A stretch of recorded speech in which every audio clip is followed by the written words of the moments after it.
Hi, everybody. My name is Hugo Hernandez, and I'm the Program Director for Autism Lifeline Links. And I have Elisa here with me today. Elisa, thank you so much for joining us today. And can you tell me a little about yourself and your son, Josiah?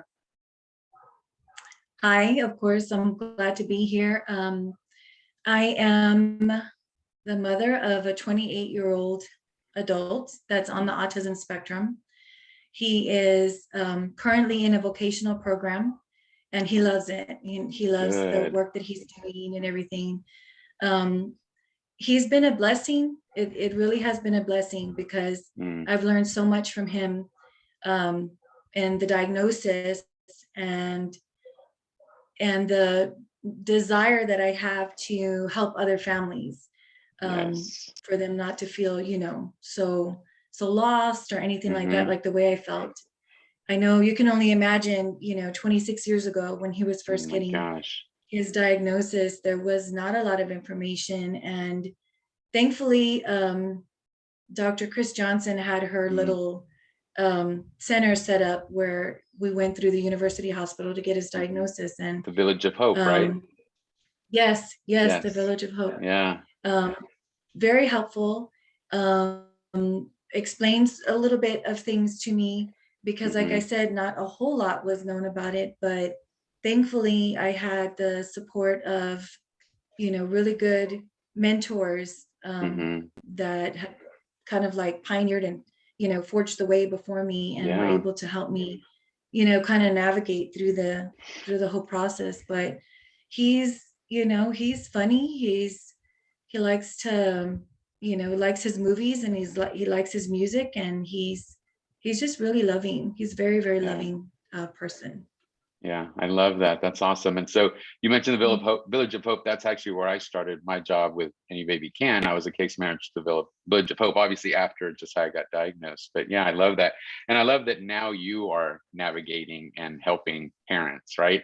I mean, that's really a lot of what you've Yeah. done over the past few years. And it's been amazing to see you do that and get to be a part of that. And really the other thing that I always tell everyone when I talk about you is I talk about the Walk for Autism. Can you tell me a little bit about how that came about and your role in all that? Well, the walk is very, very special to me. We had an incident when Josiah was younger, and a well-meaning person, Mm-hmm. was trying to give me some direction on how to discipline Josiah, for lack of a Mm, better word. sure. Um, and I just felt at that moment, I felt like if she just knew about autism, if people just were aware of autism and everything that's involved with it. So Mm-hmm. I got together with and a couple of other parents, Mm-hmm. Francis Ramirez and Mm-hmm. Liz, and we kind of talked about it and talked about how we all had similar circumstances and what could we do to help, the community, that we live in here in San Mm-hmm. Antonio. How could we help them become aware and raise that awareness for autism. Mm-hmm. So we started the Walk for Autism here in San Antonio, Yeah. and it's just been so awesome to see how much it's grown. And to be honest, we really would not have been able to do it without individuals like yourself who Mm, stood next to us and helped thank you.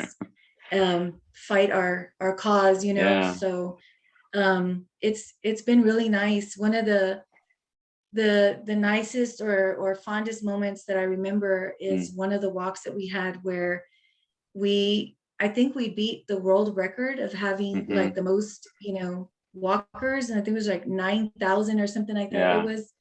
It was so like surreal. I just kept looking at Yes. everybody thinking like, I can't believe this is happening. So it was really awesome. Yeah. Um, and I just, hope that the city of San Antonio embraces the walk and continues to have it, Mm-hmm. to help the community, become aware of all our guys and Yeah. our kids that are on the spectrum.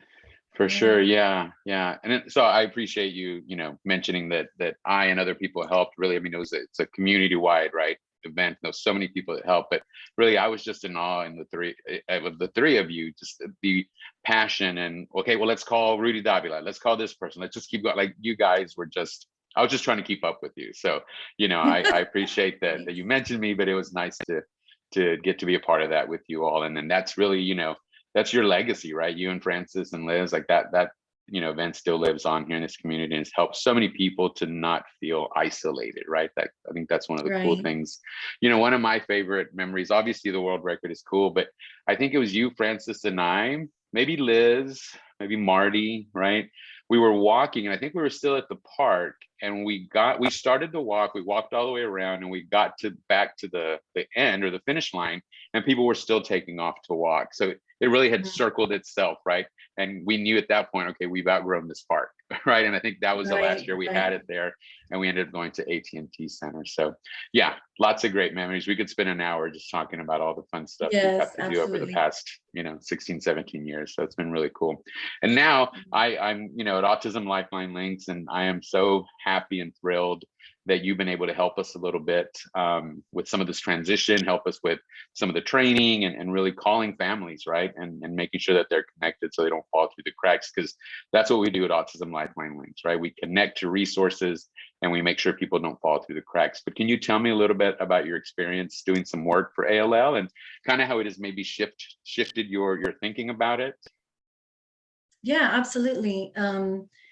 I was and have worked, several years on the referral receiving end of the Autism Lifeline Links, which has been really great. Well, it's kind of twofold. It's like, it's Mm, great that we were receiving the referrals so that we could help families.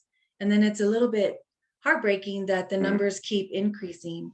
But yeah. because of that, because the numbers are increasing, we need something like Autism Lifeline Links. And it kind of reminds me of when you go into like a mall or like a theme park, Mm, usually people always gravitate towards or look for the information booth.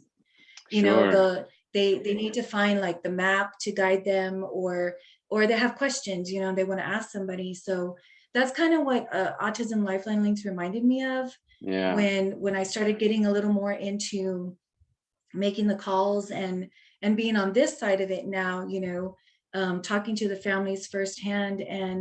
And that's what, the community needs. Like, we need Hmm. a place where you can say, okay, well, I was over here and I tried this, but where do I go now? Or when you first get that diagnosis or possible diagnosis Hmm. of, autism, you're like, kind of feel lost. And it's like, where do I go? Who do I Right. turn to?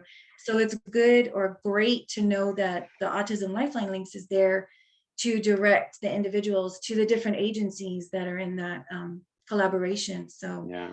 I, you know, I absolutely love the concept when I first heard about it. Yeah. I like the direction that it's going in now.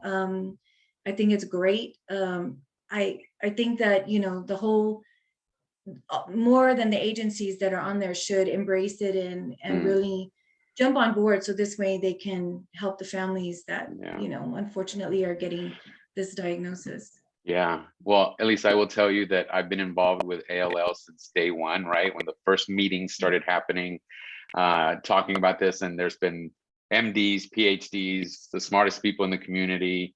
And I don't think anyone has explained it as well as you have right now. The info desk. I mean, that No. is so simple, but it really does describe what ALL is, because we don't provide any direct services. We don't do all that, but we make sure that everyone is headed in the right direction, connected to the right organizations, and then that you stay there connected. Or once that finishes, you can come back to us and say, okay, now I need to go in a different direction. So I love that info desk analogy, and I think I'm going to steal that from you and use it. I'll give you credit, but I think that's probably the best way for us to explain what ALL is. Yeah. So Right. thank you for that. Yeah. Thank Oh, you. you're welcome. Yeah, well, Elisa, thank you so much for joining me today and talking a little bit about Josiah, yourself, and really your experience, and all of the incredible things that you've done in our community, and that I know you'll continue doing. And really, if I haven't shared this with you and others, I mean, it's truly a blessing to know you, Francis, Marty, so many of those other mothers that have been so instrumental in the success of many families, success of autism services in our community. So I'm just blessed to consider you a friend and have you someone that I can pick up the phone and call. So thank you so much for everything. Thank you. All Appreciate it. right. Yes, of course. We'll talk to you soon. Bye-bye. Bye.